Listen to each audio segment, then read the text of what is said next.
Hello my dear student, कैसे हैं आप लोग। तो आज day 4 with best 5 questions. Are you ready? Then ready. Okay बेटा, तो आज हम लोग बात करने वाले हैं बेसिकली नस्ट इक्वेशन और इलेक्ट्रोकेमिकल सीरीज पे बेस्ड क्वेश्चंस। तो देखिए बेटा, सबसे पहले मैं आपको थोड़ी सी इसकी थ्योरी डिस्कस करूंगा। तो चलिए देखते हैं बेटा हम लोग। सबसे पहले बेटा फर्स्ट क्वेश्चन है बेटा फॉर द सेल। लेकिन इसके पहले थोड़ा सा मैं नस्ट इक्वेशन के बारे में बात करना चाहता हूं बेटा। Nernst equation is used to calculate the electrode potential. Nernst equation का यूज बेटा हम लोग करते हैं इलेक्ट्रोड पोटेंशियल को कैलकुलेट करने के लिए।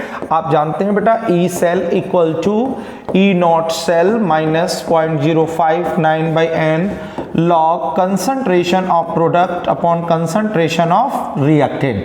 कोई भी सेल रिप्रेजेंटेशन हो like zinc plus copper ion change into copper plus zinc ion, और इसको नस्ट इक्वेशन लिखना हो तो बेटा जो सॉलिड होता है इसका एक्टिव मास की जगह हम लोग 1 लिखते हैं, आप जानते हैं। तो बेटा ये हो जाएगा E cell equal to E not cell minus 0.059, कितने इलेक्ट्रॉन का ट्रांसफर हुआ 2 log base 10 zinc ion upon copper ion.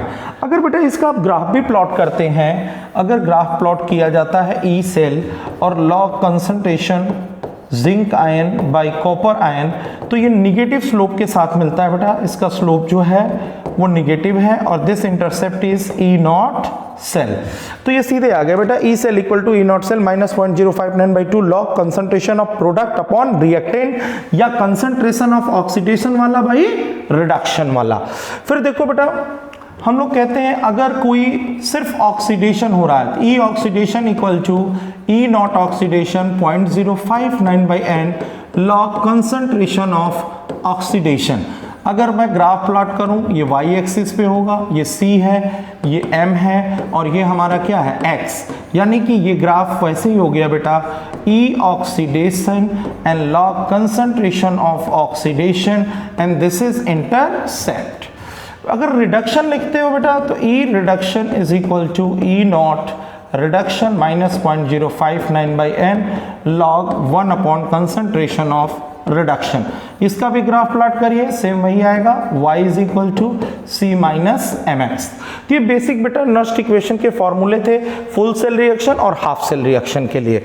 अब बेटा देखिए, अगर हम लोग बात कर रहे हैं जैसे गिब्स फ्री एनर्जी, जैसा आप जानते हैं गिब्स फ्री एनर्जी का फॉर्मूला होता है बेटा delta G is equal to minus n F E cell, ठीक है। और अगर स्टैंडर्ड फॉर्म में लिखते हैं delta G not equal to minus n F E not cell, ये इसका हो गया स्टैंडर्ड फॉर्म। एन हो गया कितने इलेक्ट्रॉन का ट्रांसफर हो गया, एफ फैराडे है और ई नॉट सेल है। यहां से एक चीज और जान लीजिए, डेल्टा जी की वैल्यू अगर निगेटिव है तो ई सेल की वैल्यू जो होगी वो पॉजिटिव होगी और प्रोसेस जो है वो स्पॉन्टेनियस होगा। अगर डेल्टा जी की वैल्यू पॉजिटिव है तो ई सेल हमारा निगेटिव होगा और प्रोसेस हमारा नॉन स्पॉन्टेनियस होगा। और अगर डेल्टा जी की वैल्यू 0 होती है तो ई सेल हमारा 0 होता है और इस समय E not cell is equal to 0.059 by N log K C. ये फॉर्मूला बेटा हमारा बनता है। तो ये देखिए बेटा मेनली आपके जो है नस्ट इक्वेशन पे बेस्ड फॉर्मूले थे। चलिए अब क्वेश्चंस पे आते हैं बिना टाइम वेस्ट किए बेटा। यहाँ क्वेश्चन में कह रहा है for the cell reaction 2Fe+3 change into 2I minus 2Fe+2 plus I2, this is E not cell and standard गिव फ्री एनर्जी फाइंड करना है, F की वैल्यू दी हुई है बेटा। यहाँ पर देखिए ये जो वैल्यू मेंशन है ये E नॉट सेल है। फॉर द सेल रिएक्शन यहाँ पर ये मिसिंग लग रहा है बेटा, E नॉट सेल की वैल्यू जो है ये है 0.24 वोल्ट। तो यहाँ पे बेटा हमें निकालना है delta G not that is minus n F E not cell.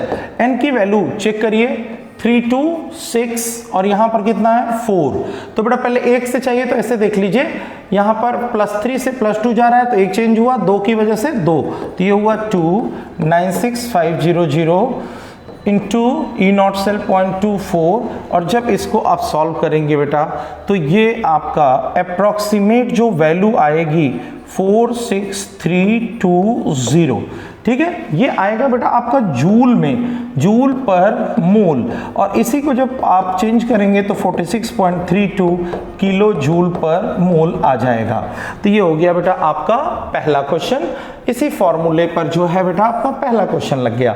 चलिए अब अगले क्वेश्चन की तरफ चलते हैं बेटा। दूसरा क्वेश्चन देखिए, फटाफट देखिए बेटा क्वेश्चन। हाँ, बहुत ही अच्छा क्वेश्चन, नस्ट इक्वेशन पे बेस्ड क्वेश्चन है। क्वेश्चन में क्या कह रहा है, जिंक से जिंक आयन का कंसंट्रेशन, कॉपर आयन से कॉपर का कंसंट्रेशन। कहने का मतलब इनका ये है, मैं दोनों इक्वेशन लिखता हूं। जब ये है बेटा कि जिंक से जिंक आयन और कॉपर आयन से कॉपर आयन, इसका कंसंट्रेशन 0.01 है और इसका कंसंट्रेशन 1 है, तो ये वैल्यू E1 के बराबर है। ठीक है, फिर क्या हुआ, अगर इसकी वैल्यू को हम 1 कर देते हैं और इसकी वैल्यू को 0.01 कर देते हैं तो E2 और E1 में क्या रिलेशन होगा, यही हमें चेक करना है। तो पहले देखिए, E1 is equal to E cell equal to 0.059/2 log concentration of zinc ion by copper ion. भाई देखो, एक चीज पहले समझिए, अगर मैं जिंक के कंसंट्रेशन को बढ़ाता हूं तो ये पूरी वैल्यू हमारी बढ़ेगी और ये वैल्यू क्या होगी, घटेगी। ठीक, अगर मैंने इसको बढ़ाया तो ठीक।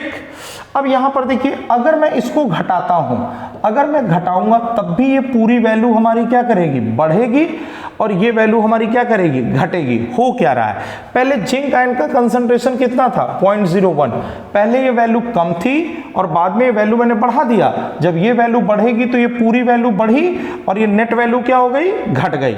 यानी कि जो E2 होगा वो E1 से क्या होगा, कम होगा। ये मैंने सिर्फ इसके रिस्पेक्ट में अभी आपको बताया। आप चाहिए तो इसके रिस्पेक्ट में भी चेक कर लीजिए, इसकी वैल्यू ज्यादा थी, बाद में इसकी वैल्यू क्या हो गई, कम। जब इसकी वैल्यू कम होगी तो ये नेट वैल्यू क्या होगी, बढ़ेगी, और ये वैल्यू क्या हो जाएगी, घट जाएगी। तो इसका आंसर क्या हो जाएगा बेटा, बी। सिंपल, चाहे तो आप वैल्यू रख करके भी कैलकुलेट करके इसको निकाल सकते हैं, इसमें कोई दिक्कत नहीं है। वैल्यू आप ऐसे जैसे मैंने रिलेट किया वैसे भी कर सकते हो, और आप चाहो तो इसकी वैल्यू पुट करके भी निकाल सकते हो, क्योंकि यहाँ जो E0 सेल है इसके ऊपर कोई इफेक्ट पड़ने वाला नहीं है। E0 सेल कभी भी बेटा स्टोइकियोमेट्री के ऊपर डिपेंड नहीं करता है। चलिए बेटा आते हैं अपने थर्ड क्वेश्चन पे। थर्ड क्वेश्चन देखिए बेटा, सीधे प्रेशर ऑफ हाइड्रोजन की बात कर रहा है। पहले तो ये देखो बेटा, इसका जो है देखिए, 2 hydrogen ion plus 2 electron change into H2। ये गैस है बेटा, आप जानते हो E hydrogen ion to hydrogen, E0 hydrogen ion to H2 minus 0.059/2 log H2। This is pressure, ये इसका प्रेशर है बेटा, पार्शियल प्रेशर, और हाइड्रोजन आयन का यहाँ पर क्या हो गया, स्क्वायर। ये वैल्यू हमारी होती है 0 माइनस 0.059/2 और log partial pressure of H2। अब हाइड्रोजन आयन है बेटा, ठीक है, प्योर वाइट 298 केल्विन पर। आप जानते हो हाइड्रोजन आयन और OH आयन का जो कंसंट्रेशन है वो कितना होता है, 10⁻⁷ और कह रहा है पोटेंशियल 0 हो जाए। ये वैल्यू हमारी क्या हो जाए, 0, और ये हो गया 10⁻⁷, और हमें फाइंड करना है PH2। सॉल्व कर लीजिएगा बेटा, इसका आंसर आ जाएगा A। चलिए अगले क्वेश्चन पे चलते हैं बेटा। Next question, question number 4। Question number 4 में थोड़ा सा बेटा दिमाग लगाना है। यहां पर देखिए, जैसे आपको दिया हुआ है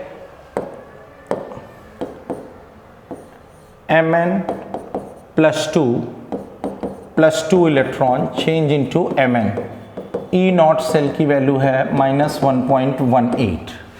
okay, Mn+2 change into Mn+3 electron, E0 cell की वैल्यू है -1.51।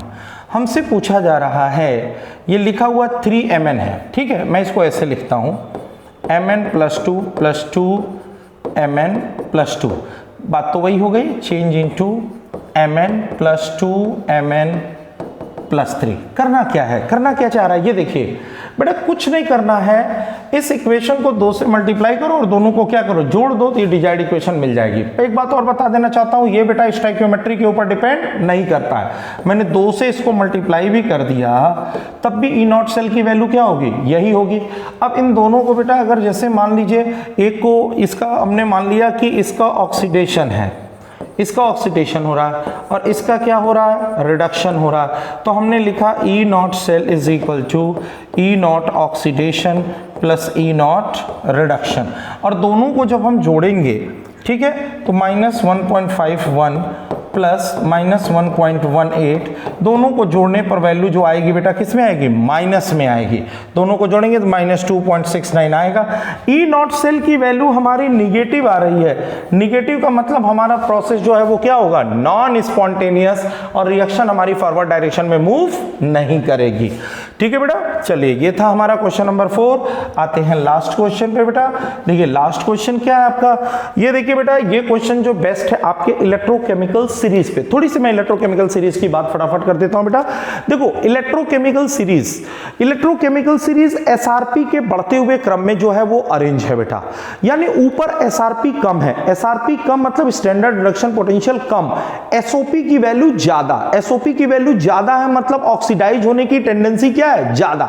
नीचे एसआरपी की वैल्यू ज्यादा होती है मतलब नीचे वालों की रिड्यूस होने की टेंडेंसी क्या होती है, ज्यादा। ऊपर वालों की ऑक्सीडाइज होने की टेंडेंसी ज्यादा है मतलब इलेक्ट्रॉन को जल्दी से निकालने की टेंडेंसी क्या है, ज्यादा। जो जल्दी से इलेक्ट्रॉन निकालेगा बेटा उसका ऑक्सीडेशन होगा, जिसका ऑक्सीडेशन होता है वो रिड्यूसिंग एजेंट की तरह क्या करता है, बिहेव करता है। तो देखिए हम लोग सीधे इसका एक ही ऑर्डर निकाल सकते हैं और जानते भी हैं, रिलेशन भी आपने बनाया होगा बेटा कि SRP inversely proportional to reducing property and inversely proportional to reactivity of metal and directly proportional to oxidizing property and directly proportional to beta inversely proportional to SOP. यानी जब आप ऊपर से नीचे आएंगे, ऊपर से नीचे आने पर एसआरपी की वैल्यू बढ़ती है, एसओपी की वैल्यू घटती है बेटा, रिड्यूसिंग प्रॉपर्टी जो है ये भी घटता है, ऑक्सीडाइजिंग प्रॉपर्टी जो है ये बढ़ता है। इसकी जो रिएक्टिविटी की बात करते हैं तो रिएक्टिविटी भी क्या करता है, घटता है। तो बेसिकली यहाँ पर देखिए हमारे पास x है, y है और z है और इनका ये वैल्यू 1.2 है, ये 0.05 है, -3 है। यानी एसआरपी का अगर मैं ऑर्डर लगाऊं तो z है, फिर x है, फिर आपका क्या है, y। और अगर इसी के रिड्यूसिंग प्रॉपर्टी का ऑर्डर लिया जाए तो उल्टा हो जाएगा, z x and y, z x and y। तो यह आंसर आपका हो जाएगा बेटा C। ठीक है, सबसे ज्यादा कौन है, Z है, फिर X है, फिर Y है। यानी कि जिसका SRP कम होगा उसका रिड्यूसिंग प्रॉपर्टी क्या होगा, ज्यादा होगा। तो ये थे बेटा आज के हमारे बेस्ट 5 क्वेश्चन, और ऐसे ही बेटा रेगुलर हम लोग 5 क्वेश्चन के साथ मिलते रहेंगे और फिर हमारी मुलाकात होगी कल बेस्ट 5 क्वेश्चन के साथ।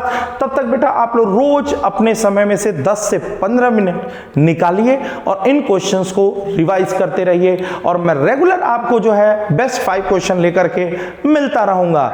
Thank you so much. जय हिंद, जय गुरुकुल, जय हिंद।